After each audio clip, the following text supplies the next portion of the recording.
everybody. Hey, we're here for Friday Night Chats on Sunday. Sunday night. This is the Sunday night edition of Friday Night Chats. We've been gone a little bit. We missed a week. And then, it's sad to say, my mom passed last Friday, and just didn't really feel up to doing the show.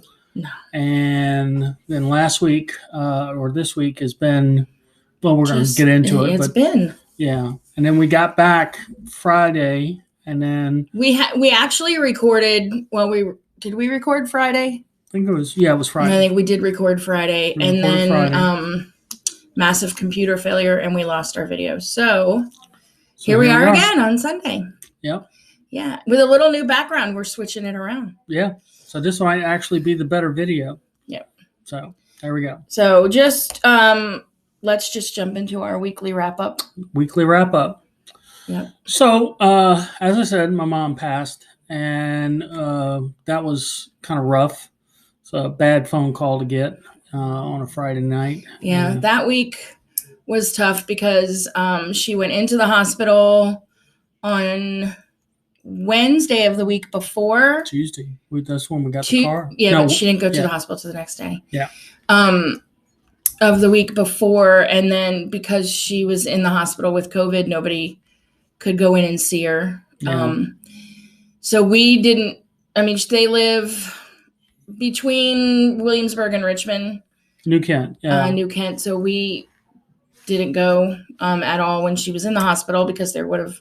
I mean, they wouldn't have let us in anyway, and even then. And the other thing is that everybody's exposed, so you can't really go. Yeah. Visit with like my brother and his wife. And we've been lucky. I'm really realizing when the vaccines first started rolling out in Virginia Beach, I wasn't really too pleased with how they were doing things, but I realized that it's a heck of a lot better than in a lot of other places in Virginia. As it turns out, places that are more rural, like New Kent, and then where there's just not as a huge population, they also have limited resources. Yeah. So their access to the vaccine is much more limited than it is in the major metropolitans. Yeah. So count your blessings, folks. If you're living in a had the opportunity or been given the opportunity to already be vaccinated, and you're far down on the list, because I mean we've got 40-somethings in the house that have been vaccinated here, when I know people who have elderly parents that still haven't been contacted. So anyway, I mean, if you're obviously this disease is more effective, more fatal, I guess, with the older crowd or people with pre-existing, and everybody in this house is jacked up in one fashion or another, except for Tilly. So anyway, that week was tough, and then Kevin did get to talk to her a few times while she was in the hospital, but then things just got to the point where we couldn't even call her on the phone. Yeah. But I feel good about the last conversation I had with her. I got to tell her I love her. I was trying to be hopeful, but it's and she still had her sense of humor. Yeah. She did. She had that still intact, which was good. But yeah, she died on Friday, and then this past week we spent a few days up there with the family and had the service, which was beautiful. Yeah. The service ended up going pretty well. The funeral home that we worked with, they were fantastic. They were very accommodating and easy to work with. The minister they got, because my mom was Catholic. She wasn't like a devout or even practicing, but she was Catholic. She was raised Catholic when she was a little girl. So they found a Catholic minister or priest, I guess, I don't think he was a priest. I think he's like a deacon. Yeah, but he was Catholic is really the big thing. And he did the service. He talked to us. He was great. Yeah, he was real good. A lot of times you go to these things, and when the minister or whatever is not a friend of the person, you can kind of tell like they don't get their facts straight, or they they think, they focus on one thing that's a little tiny bitty thing that really doesn't matter. He was pretty specific about things he talked about. Yeah, and So they it was were. It was nice. real nice stuff. And then I got up and I did a little bit, and Which was, I mean, I've talked about this in the last video, which you're not going to see because we lost it. But the last few funerals I've been to, my anxiety kicks in pretty hard. I have like health related anxieties, and which I'm really realizing that most of my anxieties are triggered by health situations or fear of health situations. And I just don't do well. And the last few we were at, I started feeling claustrophobic and lightheaded and just, in my head reciting the alphabet or counting to 100, anything to kind of keep my mind off of what was really happening. And that never even crossed my mind with my mother-in-law's funeral until we walked into the chapel on the day of the funeral. And I said, how am I going to get through this? I'm be sitting in the front of the church. Kevin's, who's usually my rock, sitting right beside me, is going to be up giving the eulogy, which is going to be impossible. Like, I don't know how you did it. We've talked about this a lot. And, well, as a rule, I don't panic. He doesn't panic, doesn't raise his voice. He doesn't lose his cool. Like, we've been together 14 years. He's never once said anything to me in anger, which is really hard to believe because I'm 93.8% Irish and the temper is there. Yeah. And there are times when I'm just, something lights my fuse and he just stays steady. But when he started talking, I immediately felt like I did when we came down on the train. As soon as the incline railway things started moving and that anxiety just released, that's how I felt.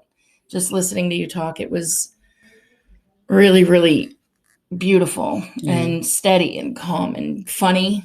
So he broke the tension. You literally could feel the tension break in the room, and I think everybody really appreciated it. I'm not big on public speaking, and I'm not trying to brag on myself here. I didn't really have anything prepared. I just had a general idea of what I was going to say. And I actually, because of conversations I had that day with particular people, I modified my approach a little bit to accommodate a couple of folks because I wanted to kind of specifically reach those folks and I don't want to get into it without, because I don't want to like embarrass anybody. But this is just Kevin's approach toward life, which is here he is, it's his mother's funeral and he's giving the eulogy and he's thinking about making other people feel okay. And that's just one thing I did come to realize more than any ever is how much like your mom you really are in that way, that just that generosity and the taking care of your people. Yeah. That's pretty much Kevin in a nutshell. Well, that's what I got to do. You got to put up with the political beliefs, He's a staunch believer in his political ways. If you can, if you don't agree with him, just look past that because there's a heart of gold in there. There really, really is. So it was beautiful. And then one of Mary Ellen's favorite things in the world was to play bingo, which she played at the Moose Lodge in Sandston. Well, it's the Sandston Moose Lodge, but the town is still is part of Henrico. Yeah, it's like the Sandston area of Henrico, which is actually Henrico County's Richmond. So they did a nice. They did an excellent job. A nice little reception with food, and they played all of Mary Ellen's favorite music, including the Law and Order theme song. Yeah. Which it was funny because we were kind of sitting around eating, and somebody was like, "Is this the Law and Order theme song?" If you spent any time at Mary Ellen's house, you listen to the Law and Order theme song. Yeah.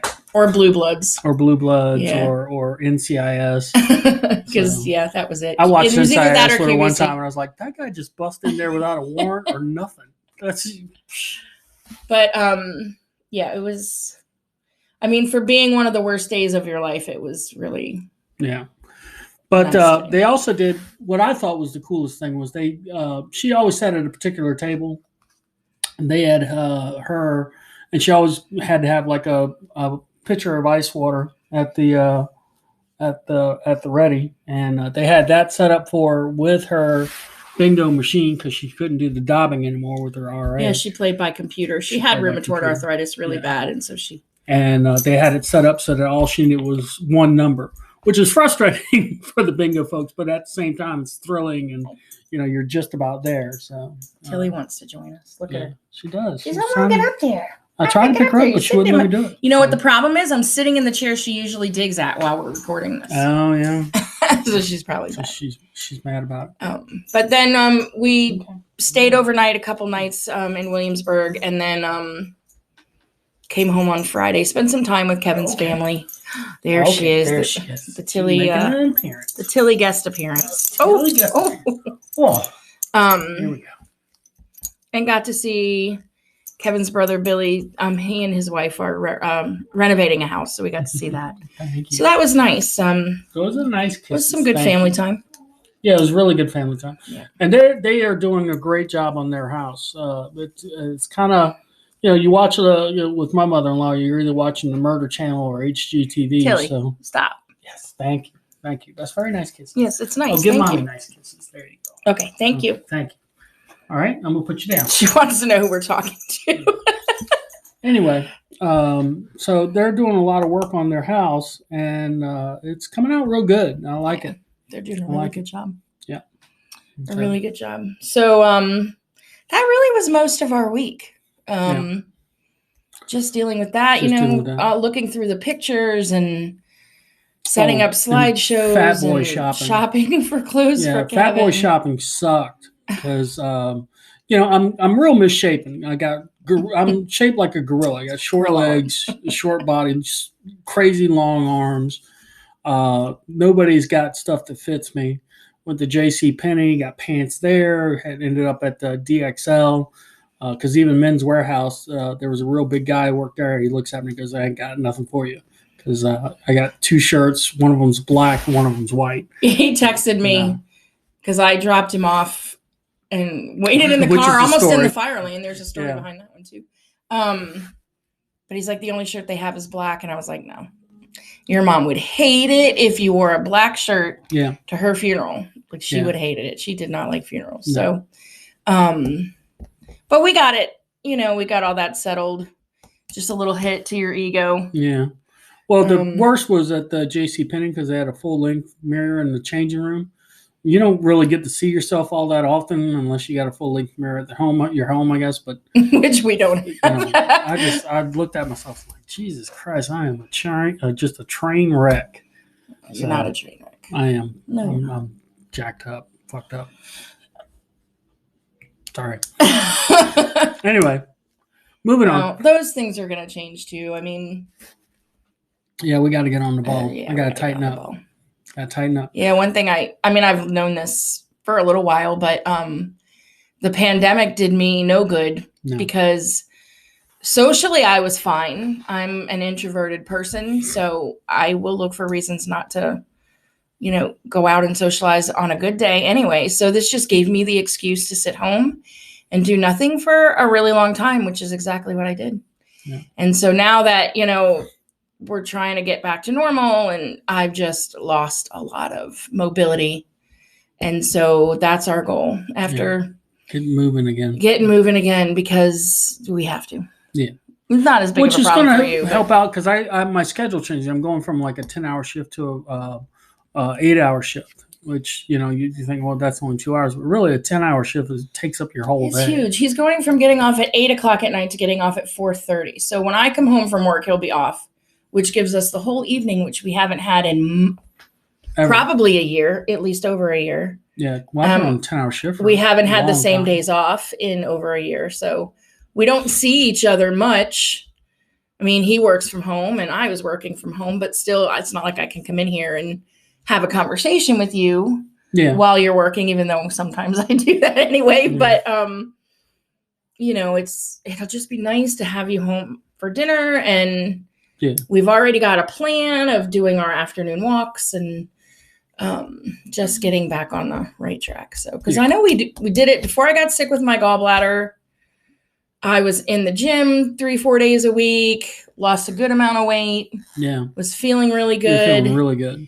And then I got sick with my gallbladder, and that just derailed everything. Yeah. Because I was sick with that for a long time before they would do anything about it. And then nearly could have really been bad. Because here's another thing.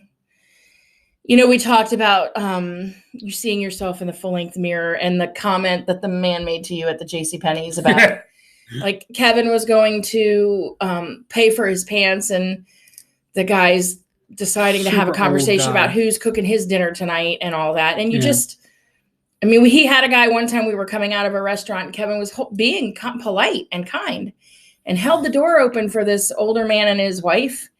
And the man walked past him and said, "Did you save anything for us?" And it's just those little things. I mean, Kevin and I both have this where we don't let that drag us down, but it stings. You don't forget it. Yeah. You know, you just don't forget those little comments.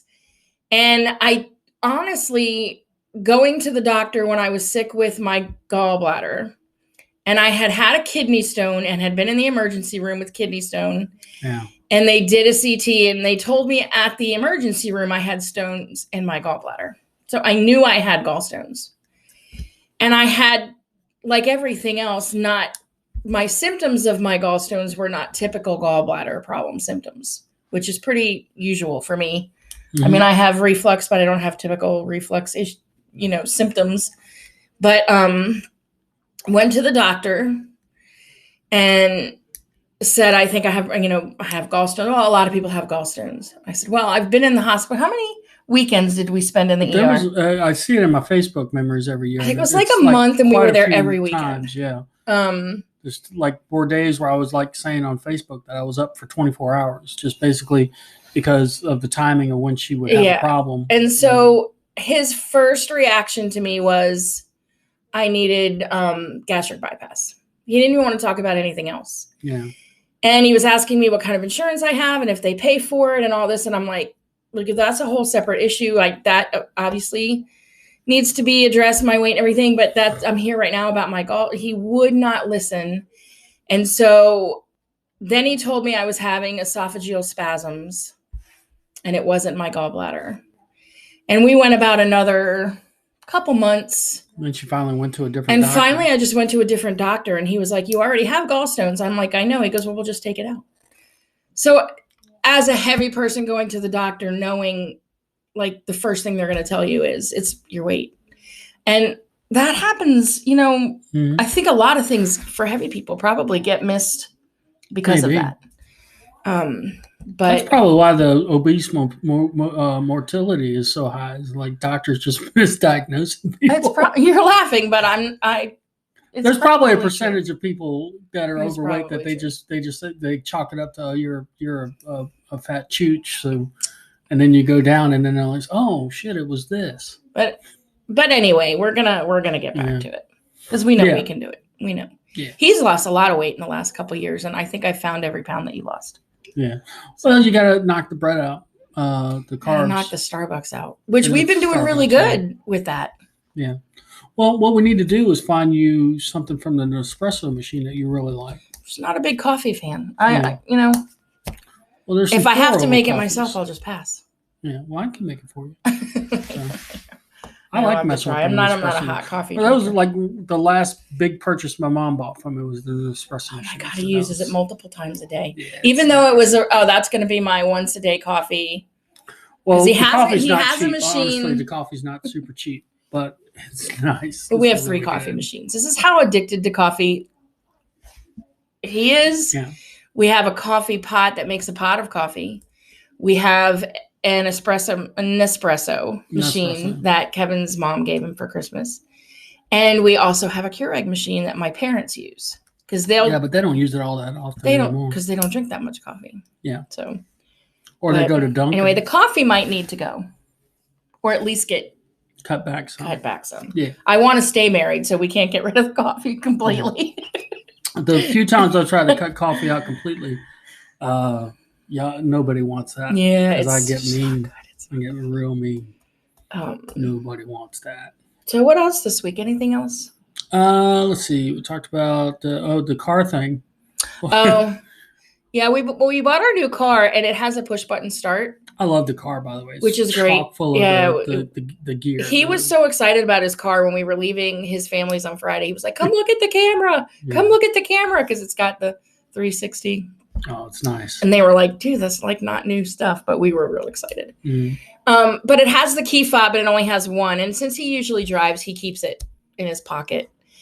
And so I was driving when we weren't looking for clothes for him because I was just gonna drop him off at Men's Warehouse and then like shark around and wait. Yeah, because there's only one nowadays at Town Center. Yeah, and it's not just a really great place to park and walk. So I pulled into the fire lane, and he got out of the car, and he's walking away, and the car starts like screaming at me because he's got the key fob, and the car doesn't like it when it's running and the key fob leaves the car. So I'm trying to call him to say, "Hey, you need to come back and give me the key fob," and his phone Bluetooth is still connected to the car, so it just keeps ringing into the car. It was so frustrating. But we have to learn how to handle that. We need another key fob. Yeah. We'll save up because they're not cheap.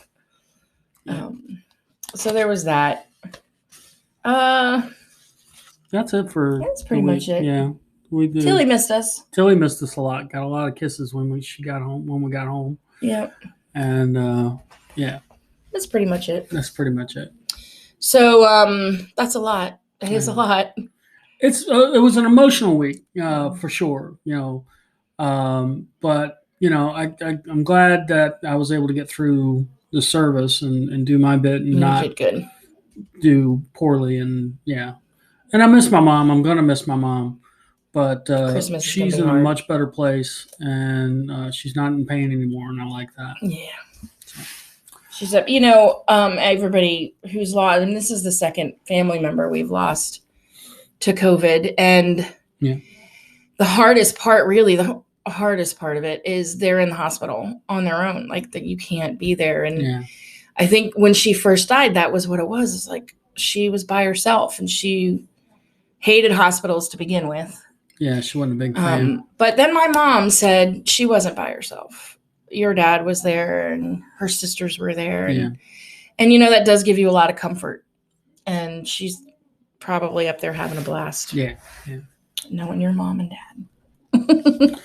So that leads us into our shout outs for the week. I'm going to leave these to you. Well, we're going to start with my brother, Tommy, and his wife, Darlene, because my mom lived with them, and they were taking care of mom for the last decade, really.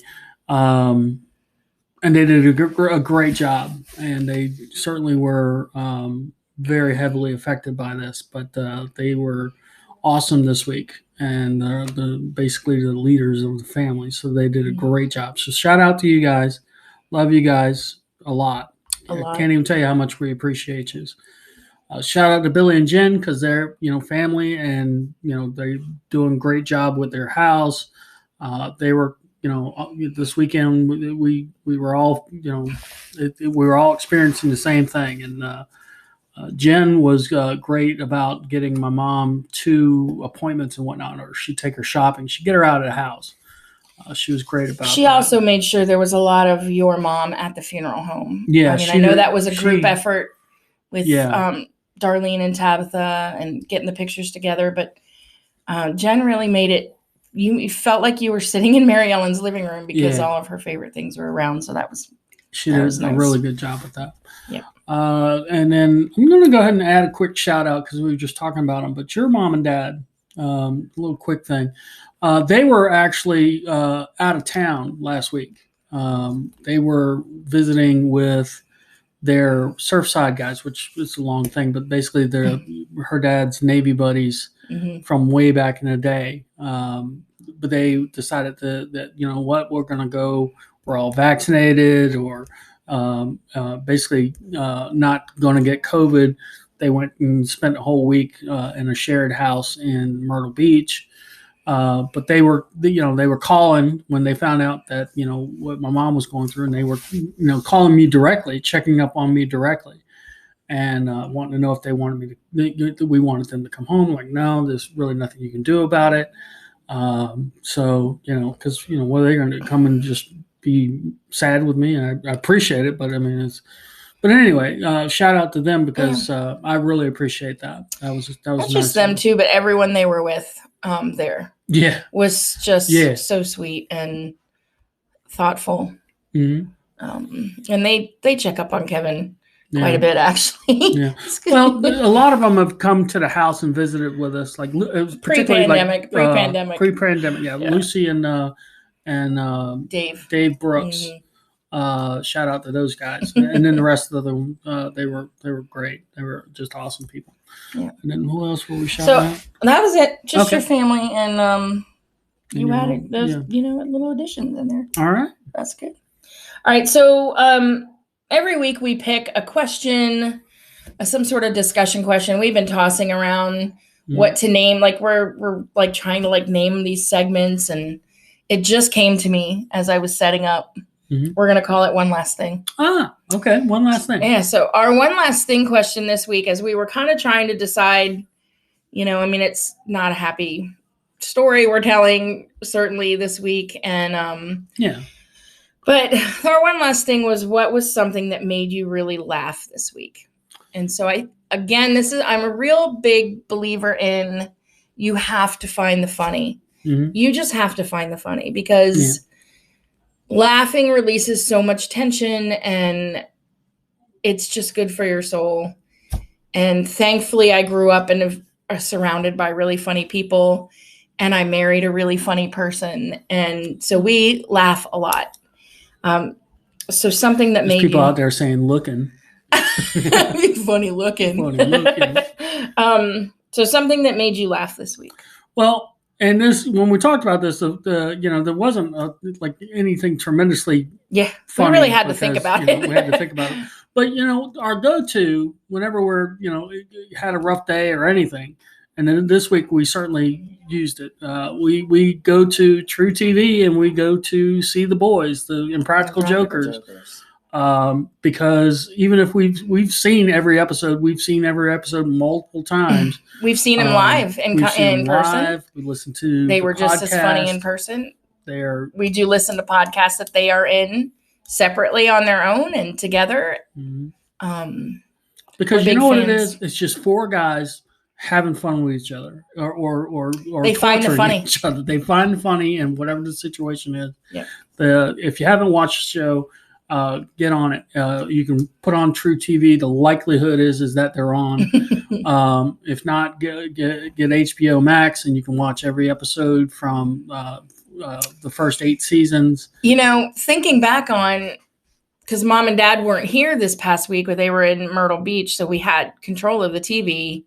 I think Impractical Jokers was on HBO Max just continuously. Yeah, we were just running every episode. We just came in and out of it, and and there's so many times in our daily day-to-day that one of us will say a line from the show, or we'll hear something that reminds us of a line and we'll say it, and no one around us knows what we're talking about.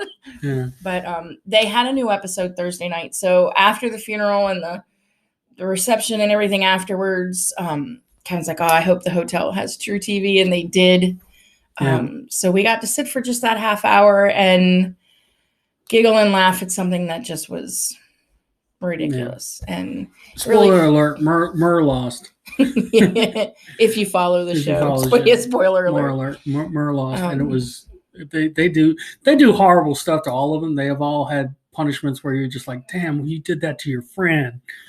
But this dude is, because they're successful, they've made quite a bit of dough. And Murr bought a brand new property when he got married. He just recently got married, bought a new property, got a really nice house, and they painted his lawn pink.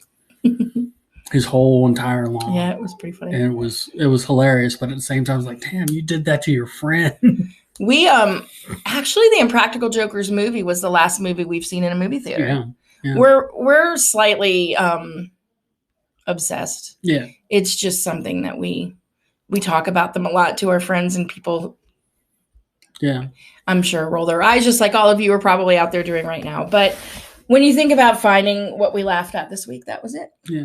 Well, it's the same thing that people do with like their football team. Oh, that's football, true. football, or It's hatred for football. Yeah. Or the movie series they like. The Star Wars and Star Trek people. They're kind of obsessed, and but if you're gonna have you should obsess over something. Everybody should. So if it's something good, yeah, it's not good to obsess over things that. Well, I mean, I'm not talking about like stalking people and being all murderous and whatnot. That's usually, my mother-in-law. That's usually what's channel. on our TV. Yeah, my mother-in-law is a big murder channel person. So this coming up week for me at school, I have 3.5 days, and then I'm on spring break. Mm-hmm. And my sister Jennifer and my brother-in-law Paul are coming with Liam and Cole. Looking forward to that for the week. So next week we may have guest stars. I am going to videotape conversations with them, and we are going to work that into our. We can put that in the channel, yeah. Or even if we can, we'll play with the editing. No. I'm going to edit it. It's going to be Friday night chats, but it's maybe pre-taped pieces during the week that we do with the boys and we're getting fancy. Maybe Jen. I know. I don't know. I don't think Paul will do it, but you never know. You never know. So Liam is my nephew. He's 16. He has his own podcast, actually. He does his own podcast called Rusty with Words. And he's just an awesome, awesome kid. Yeah. Both of the boys are pretty awesome. Both. Excuse me. I'm biased because they're my nephews and I love them. But yeah. And then Cole is already planning to fix dinner one night. He's making Asian chicken with fried rice. Yeah. And he's going to make breakfast. Last time I was here, he made me, because I eat egg scrambles in the morning. He really wanted to make me a fresh egg scramble. And it was really good. There was and if I had a critique for it, he put 3 pieces of sausage in it. So the sausage to egg ratio was a little off. And I told him that, and he takes constructive criticism very well. He said, well, next time I'll definitely get that right. They also and I'm looking forward to that. Swedish meatballs that were delicious. Oh my God, those were fantastic. They were really, the 2 boys went in and boy, they haven't been here in a long time. It's going to be so good to have them back in the house. So that probably won't be this Friday, though. That'll be the following Friday. Yeah, the following Friday, because they're not even getting here until Easter. So next week we'll be talking about house prep and some of the stuff that we're doing to get the house ready. I've got 2 more days of the 10-hour shift, and then I'm off until April something or other. Yeah. But I got a week off. I just had a week off for bereavement. Now I got a week off just because I had a week off beforehand anyway. So that sounds awesome. I'd rather have worked this week. Yeah. But, in any event, so hopefully we'll have an exciting show next week. And this is probably the worst promo for next week's show. But. Yeah, we're going to clean our house. Stay tuned as we talk about repainting the bathroom. Because, we did paint the the woodwork and the doors. Yeah. And I hate it. So I'm painting it again. And Kevin was supposed to have all that stuff ready for me today, and he didn't do it. So it didn't get done today. So guess who gets to paint? Yeah. Because I work now, and you're off on Wednesday, Thursday, and Friday. So sorry, babe. Kevin hates painting. I do. Yeah. If you ever need help painting, I'm busy. It's day. 1 window, 2 doors, and the trim. It will not hurt. I got it. It won't hurt. Okay. And then I got to make the curtains. Yeah, got to do the curtains because we talked about that in episode 1 where the curtain debacle. So we still haven't fixed it. Yeah, I have the material. It's just I'm lazy. Yeah. And I had to hit my friend Jill up for her sewing machine. So because ours is buried in the closet and there's nowhere to put it. Will Jill get a shout out next week? There you go. Stay tuned. We'll try and do something exciting to talk about. There's always something. So. Believe it or not, the extreme likelihood is that there will be something that we can talk about next week because we talk about our life and we're not super exciting people, but we make it seem that way. Maybe you can finally tell your Richard story. Yeah, I was going to tell it this week, but life gets in the way. So next week we'll do the Richard story. Just as a tease, I punched Richard in the face by accident, but it was just pure karma. I mean, really, it's a great story. Kevin has a history of accidentally punching people. I've only done that like well, there was the two, Richard, and there was a waitress, and then there was that waiter almost stabbed, but that was, that's, what are you going to do? It's more times than I have accidentally punched him. No, I accidentally punched him one time. Yeah, right in the face. But I was sleepy, really. And that's what you get for waking me up. And you accidentally called a waitress an asshole. I did do that. All right, so we'll do stories. We got those stories coming next week. Next so week. That'll be fun. So tune in. All right, you guys have a great week, and we'll see you next Friday. Bye. Everybody.